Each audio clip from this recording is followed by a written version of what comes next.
Big boss season 9 తెలుగులో first task ఒక complete task లాంటిది పెడదామని బిగ్ బాస్ చేస్తుంటే అసలు ఎవరికి ఇష్టం లేదు మా టాస్క్ ప్రక్రియ కోసం పెట్టిన ఇంపార్టెంట్ ఎక్స్ ఏవైతే ఉన్నాయో అవే స్టార్టింగ్లో లేపేశారు.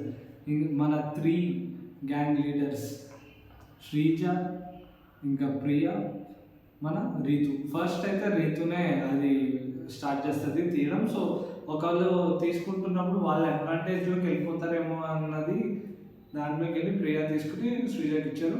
సో ఫస్ట్ తిన్నది అయితే మాత్రం ప్రియా ఆర్ శ్రీజ వాళ్ళిద్దరు ఒకరు. ప్రియా తిన్నట్టుంది. సో ఆ తర్వాత శ్రీజ ఇంకా రీతు కూడా తిన్నారు. అసలు తినాల్సిన పాయింట్ లేదు, మొత్తం ప్రక్రియనే గబ్బు చేశారు వీళ్ళు చేసిన దానికి బిగ్ బాస్ మళ్ళీ కొంచెం ఫైర్ అయ్యి వాళ్ళకి కాన్సిక్వెన్సెస్ అయితే ఎదుర్కొన్నారు. సో ముందే కొంచెం రెస్పాన్సిబుల్గా ఉంటే టాస్క్ స్మూత్గా వెళ్ళిపోతుంది కదా. అందుకే అతి తెలివి అతి ఆలోచనలు ఎప్పుడు ఉండకూడదు. సో మీరేమనుకుంటున్నారో కామెంట్ చేయండి. వీడియోస్ ఇలాంటివి ఇంకా కావాలంటే ఛానల్లో ఫుల్ డీటెయిల్స్ ఉంటాయి, ఒకసారి చెక్ చేయండి. Thank you.